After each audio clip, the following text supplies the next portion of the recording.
Collection centre create करने होंगे। तो लैब सेंटर क्रिएट करने के लिए LIS कॉन्फ़िगरेशन में लैब सेंटर का यहाँ पे सेक्शन है।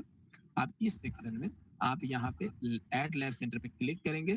क्लिक करने के बाद आपको ये बेसिक इंफॉर्मेशन फिल करना होगा कि लैब सेंटर का नेम क्या है, लैब सेंटर का टाइप माइक्रोबायोलॉजी का है, पैथोलॉजी का है, बायोकेमिस्ट्री का है, वो सेलेक्ट करने होंगे। किस रूम में लैब सेंटर एक्टिव होगा वो डिटेल आपको यहाँ पे सेलेक्ट करने होंगे। इंचार्ज लैब सेंटर का कौन होगा, किसके द्वारा रिजल्ट कलेक्ट किया जाएगा और फ्रीक्वेंसी क्या होगा, किसके द्वारा वेरीफाई किया जाएगा, ये सारी डिटेल आप यहाँ पे सेलेक्ट करेंगे। और लैब सेंटर किस किस दिन को एक्टिव होगा वो आप यहाँ पे सेलेक्ट करेंगे।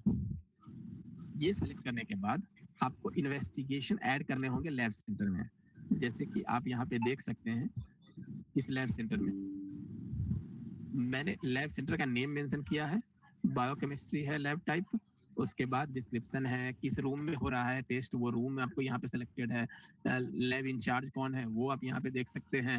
ये रिजल्ट किसके द्वारा असाइन, रिजल्ट किसके द्वारा कलेक्ट किया जाएगा वो आप यहाँ पे सेलेक्ट कर सकते हैं। ये सेलेक्ट कर सकते हैं, फ्रीक्वेंसी सेलेक्ट कर सकते हैं, वेरीफाई किसके द्वारा किया जाएगा वो वेरीफायर आप यहाँ पे सेलेक्ट कर सकते हैं। देन आपको कौन से स्टेज में ये लैब सेंटर एक्टिव होगा वो आप यहाँ पे सेलेक्ट करेंगे। और सारे सर्विसेज को आपको इन्वेस्टिगेशन के अंदर मैप करने होंगे, जो बायोकेमिस्ट्री के अंदर आते हैं वो सारे सर्विसेज आपको यहाँ पे मैप करने होंगे। ठीक है, अगर बायोकेमिस्ट्री के अंदर आप ये सारे सर्विसेज मैप नहीं करते हैं तो आपने जो लैब सेंटर क्रिएट किया है, अगर मान लेते हैं कि ये सर्विस आपने किसी पेशेंट को दिया है तो ये सर्विस आपको इस लैब सेंटर में नहीं देखने को मिलेगा।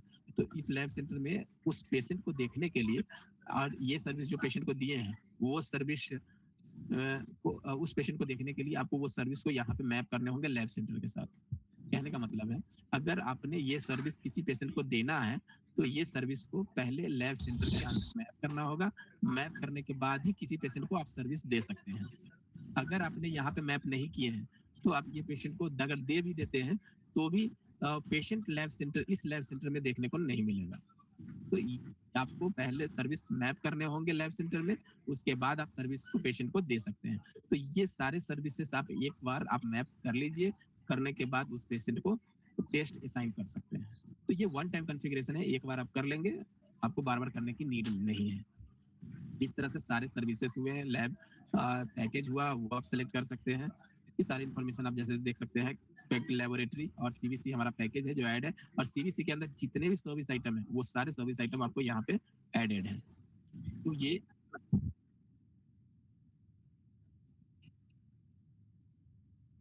CBC की आपका पैकेज है, तो इस CBC पैकेज के अंदर आपको सारे सर्विसेज को पहले मैप करने होंगे बिलिंग मॉड्यूल से, जो मैंने आपको यहाँ पे दिखाए थे।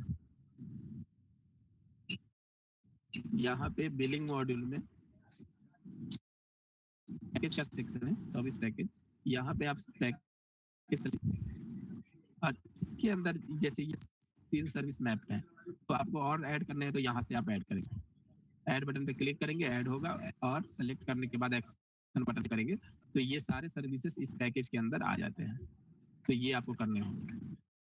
और जो भी ये सर्विस आपने मैप किए हैं तो ये सर्विसेज को आपको यहाँ पे इन्वेस्टिगेशन के अंदर मैप करने होंगे और पैकेज को भी मैप करने होंगे उस लैब सेंटर में। इसके बाद आपको डेट सैंपल फॉर्मेट क्रिएट कर सकते हैं और सेव करेंगे, लैब सेंटर आपका क्रिएट हो जाएगा। तो ये जो लैब सेंटर आपने बनाया है, इस लैब सेंटर को यस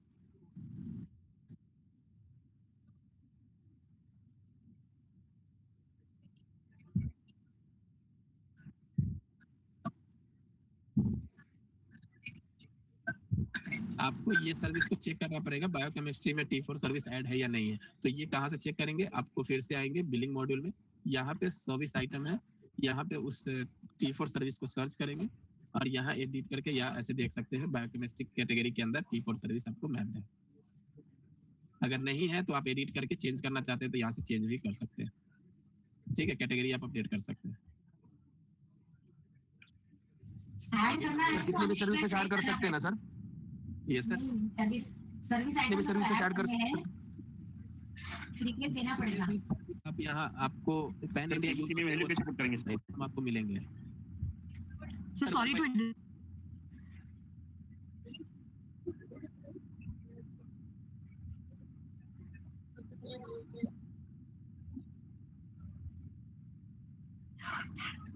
सर सर्विसेज हर सर्विस अलग अलग से क्रिएट करना पड़ेगा ना फिर? ये सर क्रिएट क्या करने होंगे। पहले से करके रखे हुए हैं इसमें? नहीं सर, अगर ऑनबोर्डेड हॉस्पिटल है तो आपको नहीं मिलेंगे, आपको क्रिएट करने होंगे। अगर ई हॉस्पिटल आप पहले यूज करते थे तो वो सारे सर्विसेज आपको यहाँ पे मिल जाएंगे। नहीं सर, महाराष्ट्र में सब ऑनबोर्डेड मतलब सब नए कॉलेज ही है। अभी हर एक कॉलेज में अगर ये करना होगा तो इसको अगर मैंने ये कॉलेज पूरा कर दिया, एक हॉस्पिटल पूरा कंप्लीट कर दिया, ये बायोकेमिस्ट्री माइक्रो और पैथो का, तो ये सेम चीज अपने को दूसरे कॉलेज में फिर से करना पड़ेगा क्या? बैकएंड से करने आएगा? नहीं सर, आपको करने होंगे। और आपको जैसे एक हेल्थ फैसिलिटी, जो सर्विसेज आपको यहाँ पे देखने को मिल रहा है वो पार्टिकुलर हेल्थ फैसिलिटी का होता है। फिर दूसरा हेल्थ फैसिलिटी होगा, वहां पे भी आपको सारे ऑपरेशन करने होंगे। फिर तीसरा होगा, वहां पे भी सारे करने होंगे। क्योंकि जैसा आप